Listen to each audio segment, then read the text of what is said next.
Bueno, en la clase anterior nos quedamos en la definición de una onda. Ahora estamos viendo esta parte, lo más básico, ¿verdad? Definir qué es una onda, los tipos de onda. En la clase de ayer dijimos que hay dos tipos de ondas, que son las electromagnéticas y las mecánicas, ¿verdad? Las mecánicas se clasifican en ondas longitudinales y ondas transversales. Una onda transversal es una onda en la cual el movimiento de las partículas del medio dijimos que es perpendicular al movimiento de la onda. La onda viaja con una velocidad v a la derecha, mientras que las partículas que componen el medio, en este caso una cuerda, se encuentran oscilando. ¿En torno a qué posición oscilan las partículas? En torno a una posición de equilibrio. Recuerden, fíjense bien, una cuerda se encuentra estirada. Cuando la cuerda está estirada, está en la posición de equilibrio. Entonces, una partícula de la cuerda, llamémosle a esta la partícula A. Esta es la partícula A. Aquí la cuerda se encuentra en equilibrio, está en reposo. Cuando la cuerda es perturbada y empieza a oscilar, cuando la cuerda empieza a oscilar así, la onda se mueve en esta dirección, suponiendo, ¿verdad? Entonces la partícula A va a estar oscilando en torno a esta posición como si fuese un oscilador armónico, exactamente como lo hace un masa resorte. Cuando pase por este punto, por la posición de equilibrio, esta partícula va a tener su rapidez máxima. Cuando llegue a la amplitud máxima, recuerden que la onda va a tener una amplitud máxima, ahí va a tener velocidad cero y aceleración máxima, igual que en un oscilador armónico. Entonces, la velocidad de las partículas del medio es perpendicular a la velocidad de la onda. Cuando decimos onda, nos referimos a la perturbación, ¿verdad? A la perturbación, que es el patrón, es la forma que tiene esto. Eso es lo que viaja por el espacio. Este es en el caso de una onda transversal. ¿Qué pasa en una onda longitudinal? Aquí tenemos el ejemplo, una onda de presión. Al sonido también se le llama onda de presión. El sonido lo que ocasiona son variaciones de presión en el medio. El medio puede ser agua, jóvenes, puede ser aire, puede ser un sólido. Por ejemplo, recuerden que el sonido viaja a través del agua, quiero decir, a través de un medio sólido, líquido, gaseoso. Y el sonido se mueve más rápido en medios sólidos y líquidos. Por ejemplo, un ejemplo bastante interesante, ¿verdad? Imagínense ustedes las vías del tren, ¿verdad? Estas son las vías del ferrocarril.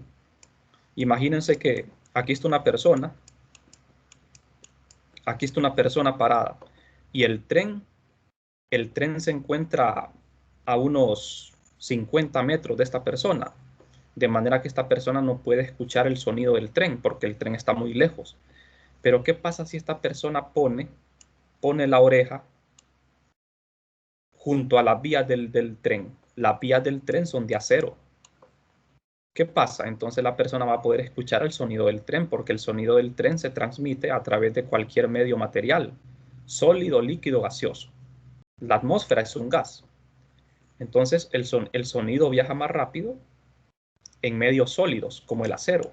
De manera que esta persona, si pone el oído en las vías del tren, va a poder escuchar el sonido. En cambio, en el aire no lo va a poder escuchar porque el tren se encuentra muy lejos y las ondas tardan más tiempo en llegarle. ¿De acuerdo?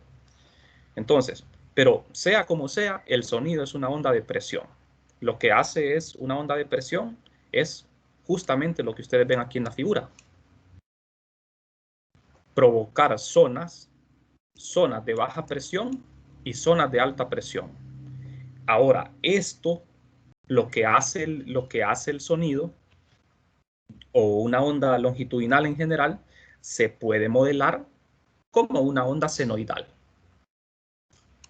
Se puede modelar siempre, voy a borrar esto. Lo que sucede con el sonido siempre se puede modelar como una onda senoidal. Los puntos máximos corresponderían a las zonas de alta presión y los mínimos corresponderían a las zonas de baja presión. O sea que ya sea una onda transversal o longitudinal, siempre lo podemos modelar matemáticamente con un seno o un coseno. Da lo mismo, ¿verdad? Entonces, ¿cuál es la gran diferencia aquí? Que en la onda longitudinal, las partículas se mueven en la misma dirección que se mueve la onda, solo que están oscilando en torno a una posición de equilibrio, cambiando de sentido. Las partículas cambian sentido, ¿verdad? Se mueven a la derecha, se mueven a la izquierda, pero la onda va a viajar en un solo sentido. En este caso, como lo ven, la onda se mueve a la derecha y las partículas van a oscilar, pero siempre en la dirección en que se propaga la onda. No es lo mismo dirección y sentido, ¿verdad? Las partículas cambian de sentido, pero la dirección es la misma. O sea, estamos hablando del eje X. ¿Estamos? No sé si les quedó claro entonces la diferencia entre una onda longitudinal y una onda transversal. En ambos casos, las partículas del medio lo que hacen es oscilar en torno a una posición de equilibrio. Aquí el medio es el aire. En el caso de la onda transversal, el medio era una cuerda. Estamos idealizando aquí, ¿verdad? Porque una onda transversal y una onda longitudinal se puede propagar en cualquier medio material. No necesariamente una cuerda o no necesariamente tiene que ser aire, ¿verdad? Bueno, entonces, vamos a ver. Les voy a poner un ejemplo aquí. Este es un ejemplo, nada más. Ondas S y P. Alguna vez, bueno, yo creo que todos nosotros hemos sentido temblores de tierra, ¿verdad? Ya sabemos lo que es un temblor de la tierra.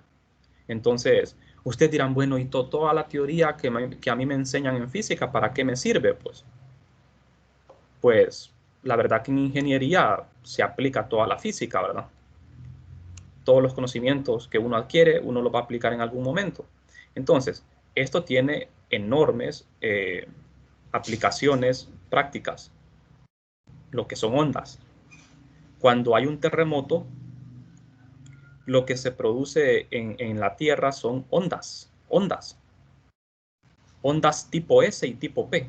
¿Qué son esas ondas S y P? Pues son ondas transversales y ondas longitudinales. Eso es lo que son. Solo que en geología se le llama así, ¿verdad? Ondas S y ondas P. Entonces, fíjense bien, una pregunta muy interesante es, ¿cómo se sabe cómo es el interior de la Tierra? Sabemos de que el interior de la Tierra es parte líquido y parte sólido, como ven aquí, ¿verdad? En la figura. El interior de la Tierra tiene un núcleo externo y un núcleo interno. El núcleo interno es sólido y el núcleo externo es líquido. ¿Cómo se sabe eso si el hombre nunca ha ido al interior de la Tierra? ¿Cómo se sabe? Pues se sabe gracias a las ondas. Gracias a las ondas, ¿no? Entonces, el mecanismo es bien sencillo. Lo que se hace es lo siguiente. Cuando ocurre un terremoto en la Tierra, por ejemplo, en este punto, ¿verdad? Imaginemos que en este punto de la Tierra ocurre un terremoto. Este terremoto provoca ondas, tanto S como ondas P, o sea, transversales y longitudinales. Las ondas que más destruyen en un terremoto son las ondas transversales, ¿verdad? Esas son las más destructivas. Entonces, cuando se provoca el terremoto, las ondas se expanden a lo largo de toda la Tierra, solo que van perdiendo intensidad, van perdiendo energía, ¿verdad? Lógicamente. Entonces, las ondas se propagan en toda la Tierra, en todo el interior. ¿Qué sucede? Vamos a ver, un aspecto importante. Las ondas transversales no pueden viajar a través de medios líquidos ni gaseosos. En cambio, las ondas longitudinales sí. Entonces, ¿qué pasa aquí? En el terremoto se producen los dos tipos de onda, las S y las P. ¿Qué pasa? Fíjense bien, las ondas P son las ondas longitudinales. Estas son las longitudinales y las ondas S son transversales. Entonces, las ondas transversales están representadas en color azul. Aquí en este lado opuesto, en el lado opuesto de la Tierra, tenemos una estación sísmica donde se detectan las ondas del terremoto. Entonces, esta estación sísmica va a detectar únicamente ondas tipo P, ondas longitudinales, porque estas sí pudieron atravesar el medio líquido, mientras las ondas transversales no pudieron hacerlo. Entonces, ¿cuál es la conclusión? Que el interior de la Tierra es parte líquido. Bueno, aunque también hay otras técnicas, ¿verdad? Para poder determinar, o sea, para poder colaborar con todo esto, hay otras técnicas también, porque esto no basta. Entonces, la conclusión sería esa, ¿verdad? Que el interior es líquido, porque de lo contrario se tendrían que detectar los dos tipos de ondas. Bueno, entonces esa sería, ¿verdad? Una de las aplicaciones que tiene lo que son las ondas mecánicas, en este caso la geología, ¿verdad? Para estudiar la geología es muy importante. Bueno, ¿podemos continuar, jóvenes? No sé si tienen alguna pregunta hasta el momento. No le... Bien, entonces seguimos. Hoy vamos a ver un poco más la matemática de todo esto, ¿verdad? Recuerden que ondas S en geología se llaman ondas secundarias y las ondas P son primarias. Las S son transversales y las P son longitudinales. Bueno, si a alguien le interesa esto, puede investigar, ¿verdad? No sé si alguien aquí estudia física o astrofísica, puede ser que le interese, ¿verdad?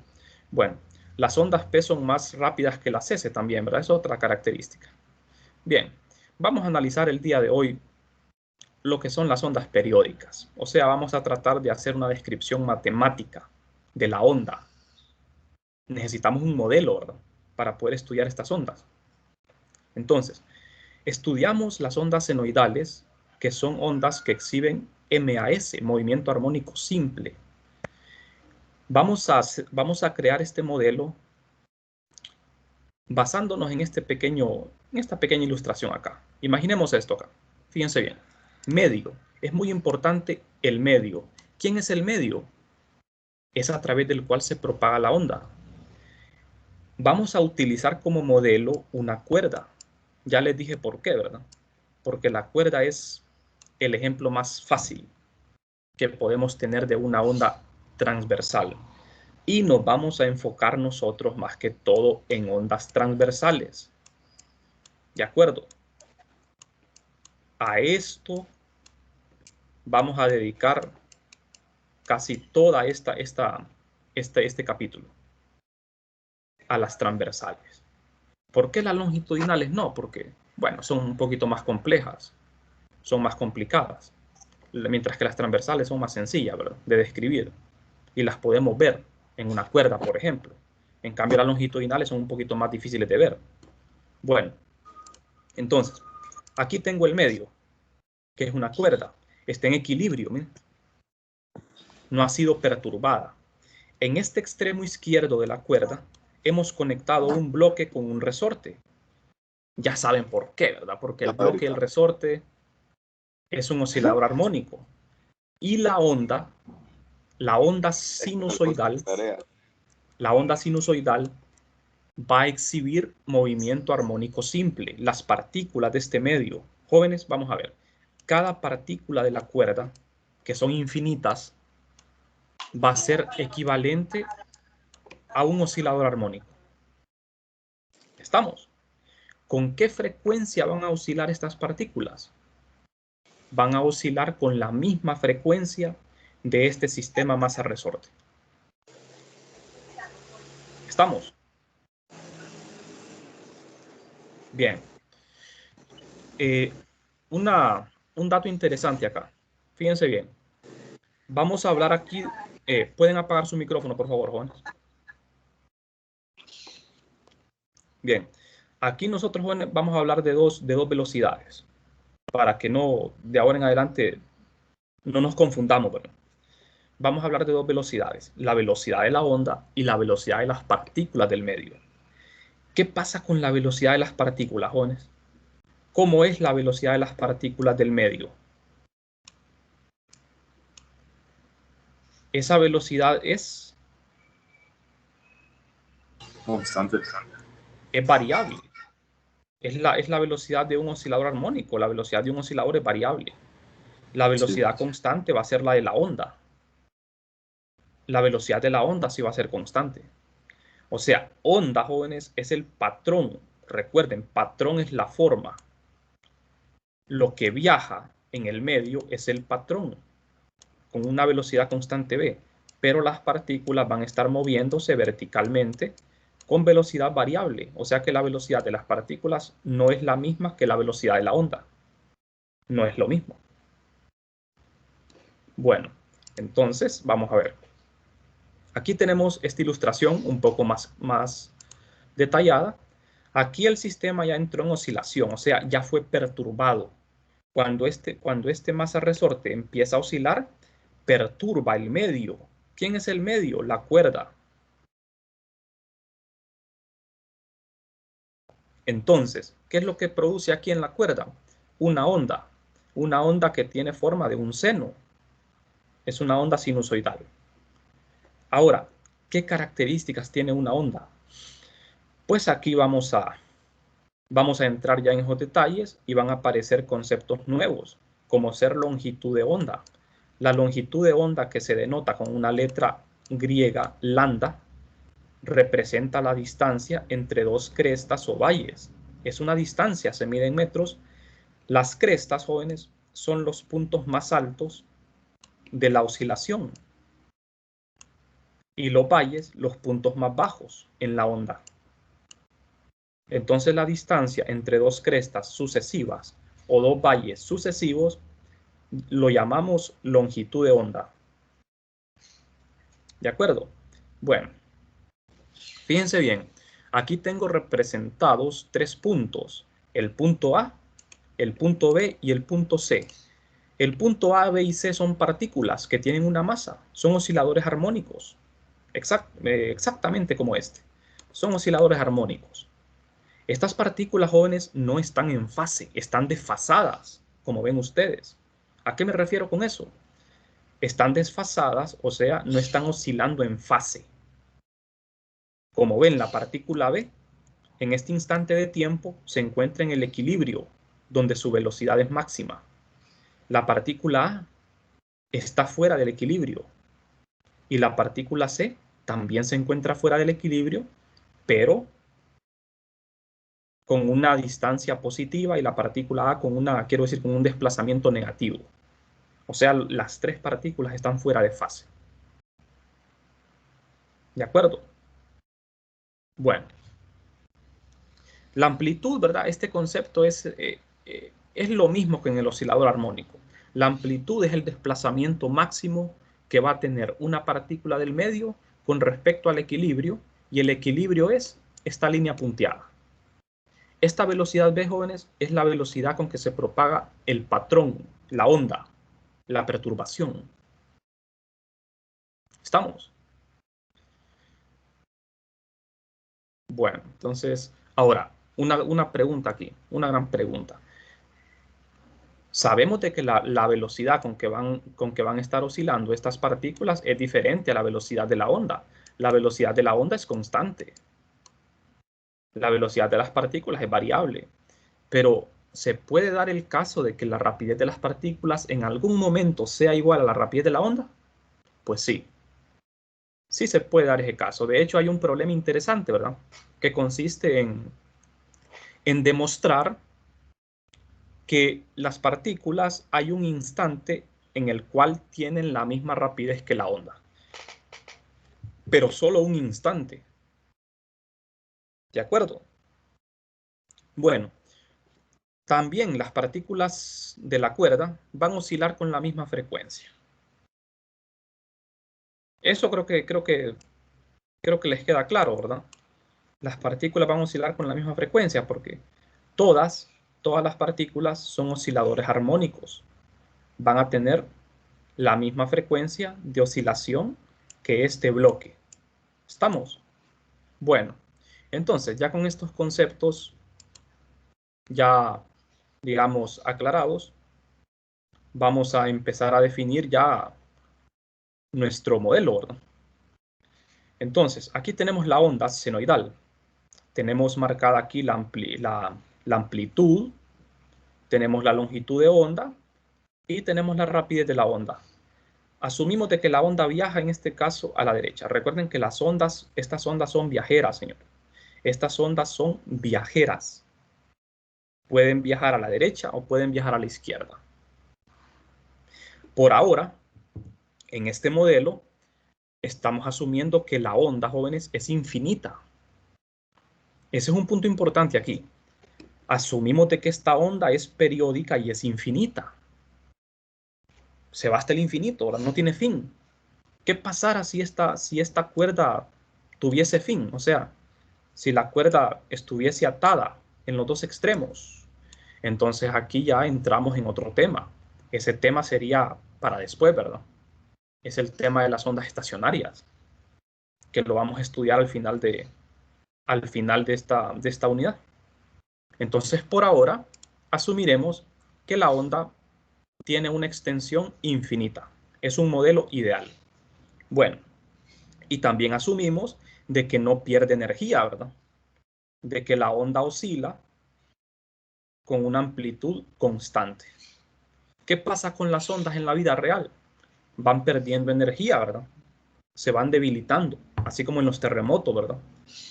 Cuando yo me alejo del epicentro de un terremoto, las ondas cada vez se sienten menos, ¿verdad? El terremoto se siente menos fuerte porque las ondas van perdiendo energía. Eso es lo que sucede en la vida real. Pero aquí, ¿verdad? Estamos trabajando teóricamente nada más. Bueno, entonces, cantidades importantes son amplitud, frecuencia angular, período, velocidad de la onda y longitud de onda. Aquí, jóvenes, algunos conceptos ya son familiares. Aquí lo nuevo sería la velocidad de la onda y la longitud de onda. Estos son conceptos nuevos. Lo demás es exactamente lo mismo que en el oscilador armónico. La amplitud, la frecuencia angular, el período. En el caso de una onda, la frecuencia es el número de ciclos que pasan por un punto dado en la unidad de tiempo, en un segundo. O sea, ¿cuántos ciclos pasan por un punto dado en un segundo? Esa es una frecuencia. El período es lo que tarda un ciclo. Exactamente lo mismo, ¿verdad? Que habíamos definido antes con el oscilador armónico. Ahora, con respecto a la velocidad de la onda, vamos a asumir siempre en este capítulo que la rapidez de la onda es constante. Es constante. Es única. Única, es constante. Bueno, entonces, vamos a, poco a poco, ¿verdad? Vamos a ir definiendo nuestro modelo. Una onda, jóvenes, es un patrón repetitivo, a diferencia de un pulso. Esto que ven acá, jóvenes, es un pulso. Esto no se repite. El pulso lo que hace es que viaja, ¿verdad? El pulso es viajero, pero no se repite. La onda es viajera, pero tiene un patrón repetitivo. En este caso, como es un patrón senoidal, se repite cada 2pi. El periodo es de 2pi. Cada 2pi el patrón se está repitiendo. Entonces, nosotros queremos, en este caso, trabajar con ondas periódicas, no con pulsos. ¿De acuerdo? Bueno, entonces vamos a empezar. Primero, el patrón de una onda viaja con rapidez v y avanza una longitud de onda en un periodo. ¿Sí se comprende esto, verdad? Ustedes me dicen si hay algún punto, ¿verdad?, que no queda claro. Ahora, la rapidez de una onda se define como lambda entre el periodo. Fíjense bien, rapidez constante es distancia entre tiempo, ¿verdad? Esto lo sabemos de cinemática. Cuando la rapidez es constante, esto se puede escribir como distancia entre tiempo. ¿Qué es lambda aquí? Es distancia. Y el periodo es un tiempo. Entonces la rapidez de la onda se puede escribir como lambda entre el periodo, distancia entre tiempo. Bueno, y como la frecuencia es el inverso del periodo, entonces podemos hacer algo. Fíjense bien, aquí tenemos 1 sobre el periodo. 1 sobre el periodo es la frecuencia, entonces yo puedo cambiar aquí esto por esto. Lambda por 1 sobre t es igual a lambda por f. Entonces, esta formulita, jóvenes, hay que recordarla. Hay que memorizarse esta fórmula. Esto solo es válido para la rapidez de la onda, no para la rapidez de las partículas. La rapidez de las partículas es variable. Ya las partículas son osciladores. Entonces, la rapidez de la onda va a ser lambda por f. ¿Estamos? Bueno. Entonces, la rapidez, jóvenes, de una onda va a depender de las propiedades mecánicas del medio. Aquí vale la pena reparar en esto. Fíjense bien, en el caso del sonido, por ejemplo, no es lo mismo, como les explicaba al inicio, el sonido a través del aire que a través de un metal o del agua. ¿Dónde viaja más rápido el sonido? ¿En el agua o en el aire? Viaja más rápido en el agua. Viaja más rápido en un sólido todavía, ¿verdad? Si yo pongo tres medios, aire, agua y un metal, el sonido viaja más rápido en el metal. En segundo lugar, el agua y en último lugar, el aire. Entonces, la rapidez de propagación de la onda va a depender de las propiedades del medio.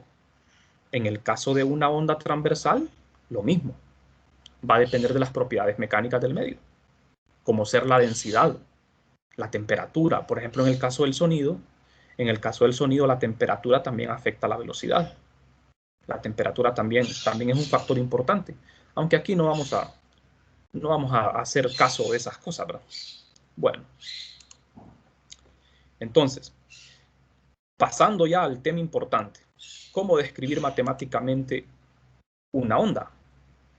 Bueno, vamos a necesitar una función, jóvenes. La función la vamos a llamar y de x, t.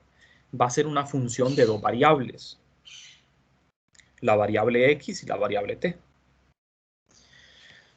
Entonces, la función de onda, suponiendo en la posición x igual a 0 y en un tiempo t arbitrario, va a tener este aspecto, a coseno de wt, donde w es la frecuencia angular, a es la amplitud y tiempo es la variable. Entonces, la frecuencia angular aquí yo la reemplazo por 2pi por f. Hasta aquí todo bien. Fíjense en algo interesante. Estoy utilizando un pulso en este caso. Estoy usando un pulso. Ese pulso es viajero. Posteriormente vamos a generalizarlo para una onda. Pero lo que yo quiero, ¿verdad?, es explicarles algo. Ustedes recordarán en la clase de matemática cómo hacían ustedes para desplazar una función. Por ejemplo, yo tengo aquí la gráfica de una parábola.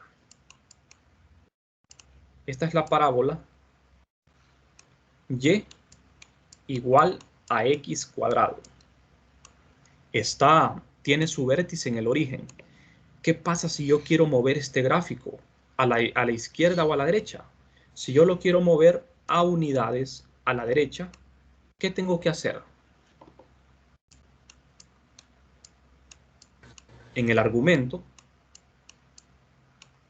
tengo que restarle la cantidad a la cantidad que yo quiero desplazar la parábola.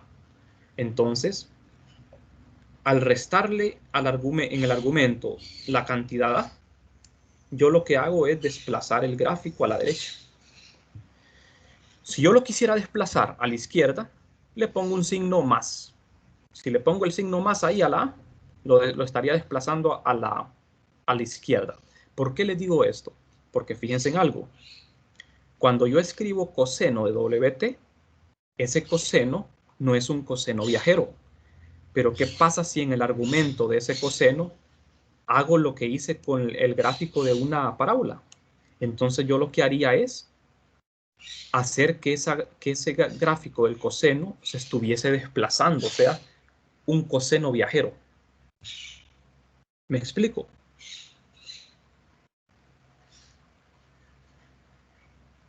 O sea, eso es lo que nosotros queremos hacer. No solamente queremos tener el gráfico de un seno o un coseno, queremos que ese gráfico se mueva, la perturbación se mueva. Y para poder conseguir eso, necesitamos que en el argumento haya una suma o una resta. Por ejemplo, fíjense aquí, el pulso va viajando, miren. Aquí el pulso ya está desplazado. Entonces, para poder conseguir ese desplazamiento, en el argumento de la función coseno, fíjense bien, aquí ve, fíjense en este argumento. En el argumento de la función vamos a introducir este término. En lugar de escribir tiempo, vamos a escribir tiempo menos x entre b. ¿Qué representa x entre b? Es un tiempo. Es un tiempo. Velocidad, fíjense bien. Velocidad es distancia entre tiempo. Entonces, tiempo es distancia entre velocidad. ¿Pueden apagar su micrófono, por favor, Juan?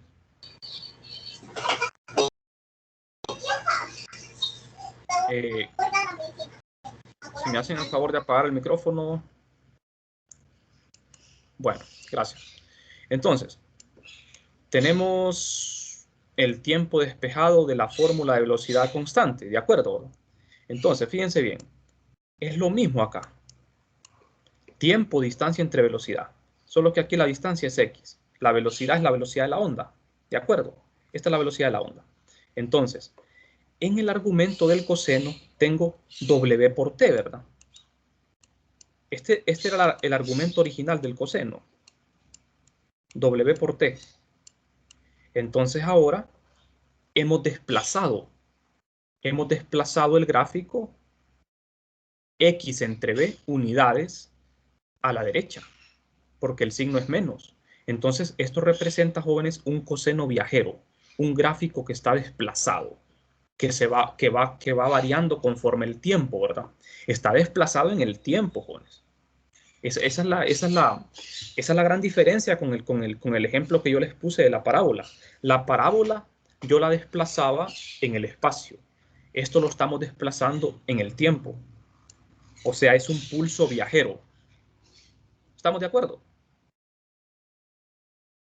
No sé si les queda claro, jóvenes. Sí, Lee. ¿Todo bien? Bueno, perfecto. Supongo que esto ya lo vieron en los videos, ¿verdad? Bueno, entonces, aquí ya tenemos prácticamente lo que queríamos. Tenemos el modelo que necesitamos, que es una función senoidal, así se le llama, senoidal, viajera, exactamente como el ejemplo que yo le daba, miren, de la parábola. Esta es una parábola que está desplazándose, pero en el espacio. Y también queremos que se desplace en el tiempo esta función. Entonces vamos a seguir haciendo el álgebra aquí. Fíjense bien, tenemos que el coseno es una función par. ¿Qué es una función par?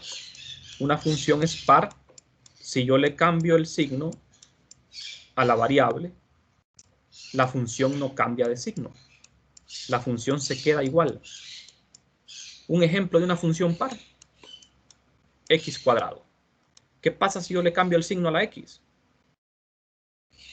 Me queda lo mismo, x cuadrado. Es una función par. Una función impar es x al cubo. Si yo le cambio el signo a x, me queda menos x. Entonces, el coseno es una función par. ¿Para qué me sirve esto aquí? Bueno, me sirve porque recuerden que en el argumento lo que yo tenía era t menos x sobre b. Entonces, aquí yo le di vuelta al argumento es para escribir x entre b menos t, pero multiplicado por un signo menos. ¿De acuerdo? Para no alterar nada, ¿verdad? Para no alterar nada. Entonces, ese signo menos iba aquí, ¿ve?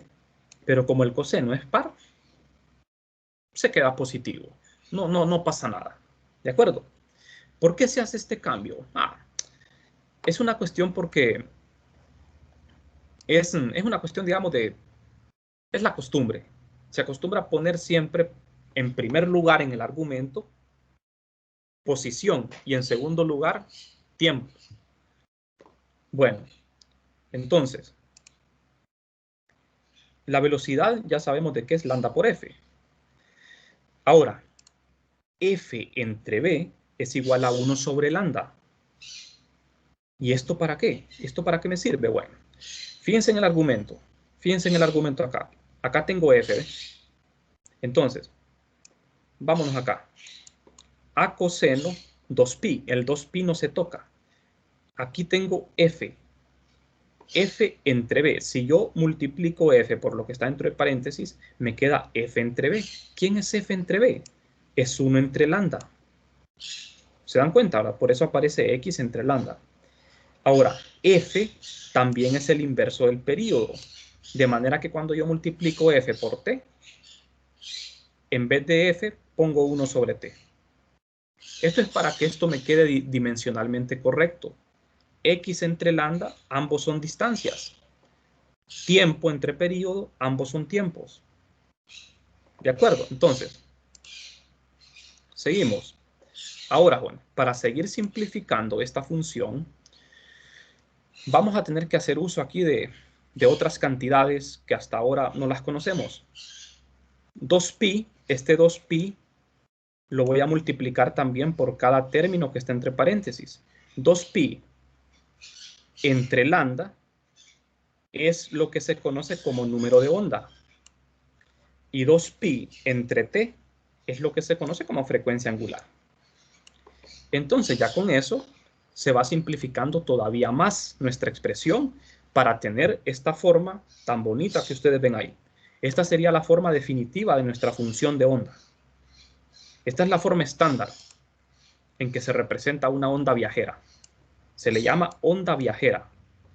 Entonces, en el argumento del coseno aparece k por x menos w por t. Recuerden que aquí son dos variables, la variable x y la variable t. K es una constante y W es una constante. ¿De acuerdo? W representa la frecuencia angular de la onda y K representa el número de onda. Ese número de onda, digamos que no tiene un significado físico, es una cuestión de... es para simplificar que se define. La unidad de K es 1 sobre metro. Lo que tiene significado físico es lambda. Lambda es la longitud de onda. ¿De acuerdo? Introducir este K, no confundan esta K con la constante de resorte, ¿verdad? Que muchos estudiantes lo hacen. Bueno, esta K se introdujo únicamente para simplificar la expresión. Bueno, entonces esta es la forma definitiva de la función de onda. Es una función de dos variables. En este caso, jóvenes, nosotros asumimos de que la onda se mueve a la derecha, por ese signo menos en el argumento. Si fuese un signo más, la onda se movería a la izquierda. O sea que yo puedo tener una onda viajera a la derecha o a la izquierda. Generalmente se acostumbra a colocarle en el argumento un signo más o menos en lugar de un menos para poder dejarlo en forma arbitraria. ¿Estamos? Entonces, esta es la famosa función de onda que describe a una onda viajera. Ahora, jóvenes, ¿cómo podemos graficar esto cuando yo quiero hacer un dibujo, ya sea en matemática, en algún software, o lo quiero hacer a mano? Cuando yo quiero hacer el dibujo, fíjense bien, es una función de dos variables. Aquí sería, vamos a ver, para poder hacer estos gráficos, tenemos que forzosamente darle un valor al tiempo. o a X. Generalmente acostumbramos darle un valor al tiempo para poder graficar el coseno. Así graficamos el coseno de X, si le damos un valor al tiempo, ¿verdad? Esto se tomaría como un desfase al darle un valor al tiempo. Entonces, el coseno es más o menos así, ¿verdad? Aquí estaríamos graficando Y contra X. Fíjense bien, Y contra X. ¿Y el tiempo? ¿Qué pasa? Al tiempo le hemos dado un valor. Generalmente, cuando nosotros le damos un valor al tiempo, ya sea 0 o cualquier otro tiempo, decimos que esto corresponde a la fotografía de la onda. O sea, cuando nosotros le damos un valor al tiempo, es como que estemos tomándole una fotografía a la perturbación. Por ejemplo, imagínense la cuerda, ¿verdad? Yo estoy moviendo la cuerda. Entonces vengo yo y le tomo una fotografía a la cuerda.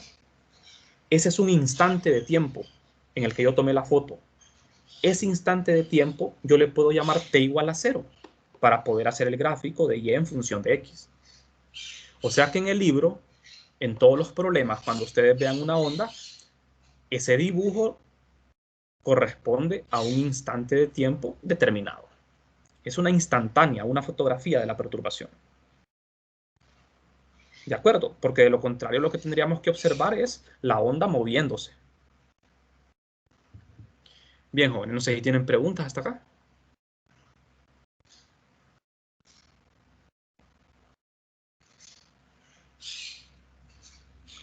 ¿No hay preguntas? No. Bueno, entonces nos vamos a quedar por aquí hoy porque ya lo que sigue, mañana vamos a ver lo que es la rapidez de las ondas y vamos a revisar algunos ejemplos. Entonces, vamos a dejarlo hoy por acá. Esta teoría, ¿verdad?, es bastante larga, por eso para no cansarnos tanto, vamos a pararnos aquí.